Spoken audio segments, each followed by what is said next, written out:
Today on Arts 24, the pen is mightier than the knife.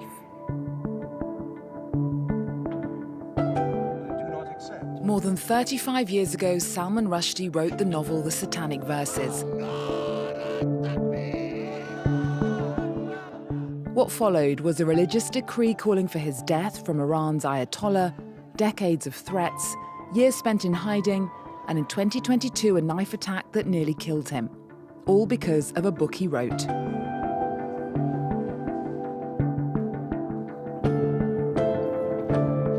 "20 books later, Salman Rushdie is still writing, still speaking out, and still defending the freedom to tell stories. I sat down with one of literature's most remarkable survivors at Porto's new literary gathering, BABELL. Salman Rushdie, hello. Hello. It's 4 years after the attack in New York. How are you? I'm pretty well, thank you. I mean, I've written 2 books since then, so I'm doing all right. You're here in Porto at an event built around the idea of freedom of expression. Public appearances are what put you in danger, yet you refuse to retreat from public life. Why? I don't know, this is my work, you know, and it's very pleasant for writers to meet their readers because, you know, you spend a lot of time writing books by yourself, so every so often it's nice to get out of the room. I mean, we take precautions now, and so I think everything is perfectly safe. Can you tell us a bit about what goes through your head before you go on stage? Oh, no, I mean, I'm so used to it, you know. I mean, I'm just happy to be with people who are interested in the work. And you've been to hundreds of literary events over the years. You've done thousands of interviews, I imagine, always being asked the same questions about the fatwa, about everything you've been through. Is that okay? Do you ever get bored of it? Yeah, I get bored of it. Are there any questions that you wish that we would ask you? No, I mean, I just always want to talk about my work. That's it. And I mean, you know, that event was, I mean, 1989 is a really long time ago. I obviously remember it, but I don't remember it like something that happened yesterday. And I'm more interested in what happened yesterday. You know, I mean, when I wrote The Satanic Verses, it was my 4th published novel. It was my 5th published book. The 11th Hour is my 23rd. And so I'm kind of interested in what happened between number 5 and number 23. But you do appreciate that people around the world, your fans, look at you as some sort of legend, a survivor? I mean, I guess so. I don't feel legendary. I just feel like somebody trying to do his best work, you know, and I hope that any of that just leads people back to the books in some way. For people watching who haven't read The Satanic Verses, what would you want to tell them about it? People have lots of ideas about it. Most people haven't read it. Yeah, well, you know, one of the things that would surprise people if they read it is that it's really a novel about London in the 1980s, seen through the eyes primarily of the South Asian community.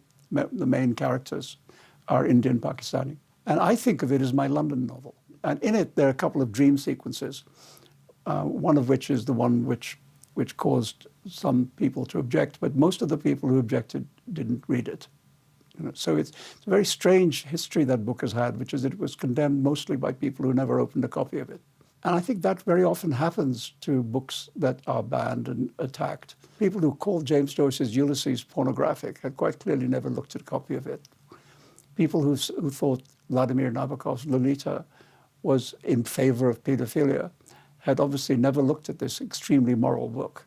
So I think sometimes it's necessary not to read a book in order to attack it. And that was my fate as well.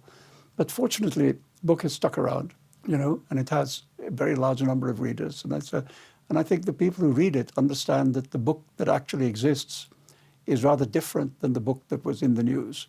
The Satanic Verses was published almost 4 decades ago, yet the man who attacked you in 2022 was born long after the fatwa was issued. What does that tell us about the enduring power of hatred and extremism, do you think? Well, I think it shows that some people are very easily influenced. By his own admission, he hadn't read anything I'd written. So it had nothing to do with responding to the text. It had to do with being influenced by people who poisoned his mind. There are those amongst us who are like that, who are easy to influence, you know, and to steer, and to move in dangerous directions. And unfortunately, I came up against one of them.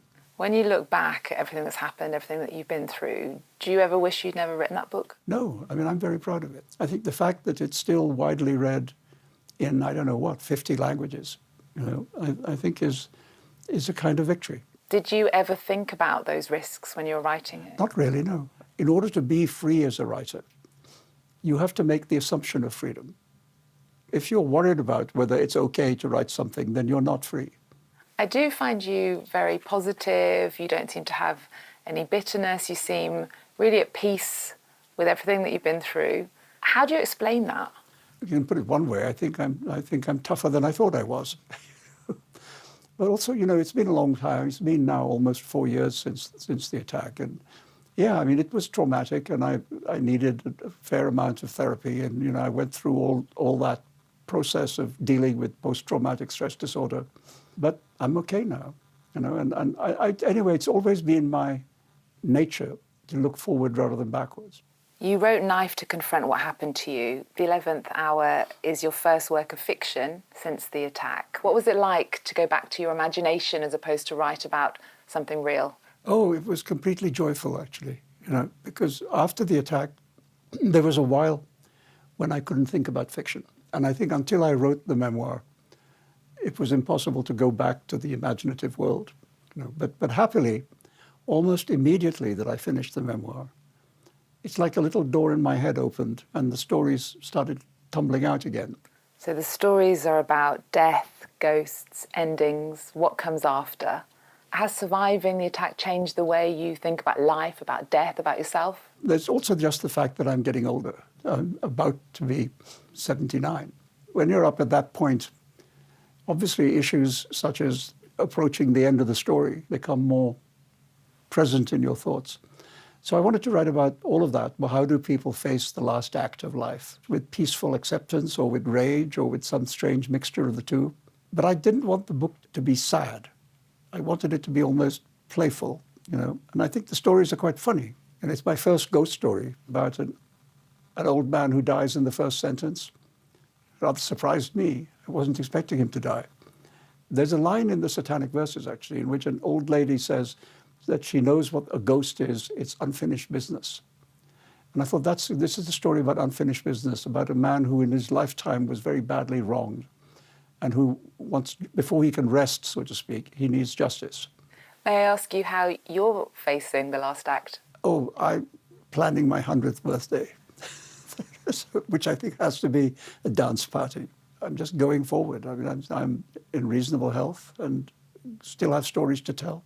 The 11th Hour moves between 3 different places that have been your home over the years: India, Britain, and the United States.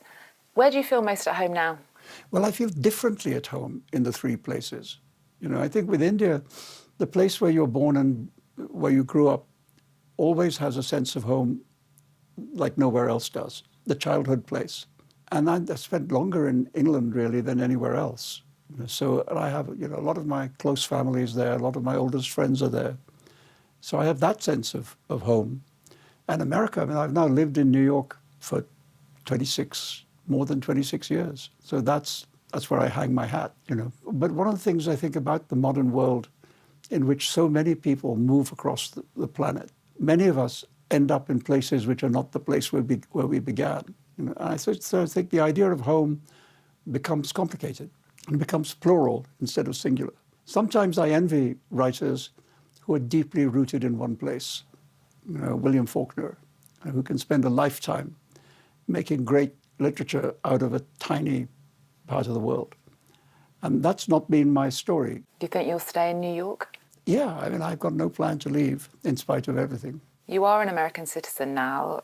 Nearly 23,000 books have been banned in American schools and libraries over the past few years. I wondered, how do you see American democracy at the moment? Well, I think there's an assault on it much greater than anything I have expected to see in my lifetime. And the question of book banning is horrific because many of the books that are becoming targets in this way are some of the greatest books ever written. Toni Morrison's Beloved, Mark Twain's Huckleberry Finn, Harper Lee's To Kill a Mockingbird. That the idea that books of that quality are being removed from bookshelves in schools and libraries is horrific. But I have to say that there is quite a strong fight back. You know, there's a lot of court cases, many of which are being won, because the First Amendment is still quite strong in America. But it is ridiculous that like one parent can object to a book in a school library and it gets removed. One of the most powerful stories in the new book, The Old Man in the Piazza, imagines a world in which language is under threat, under attack. Writers have always been silenced. Cuba, Russia, China.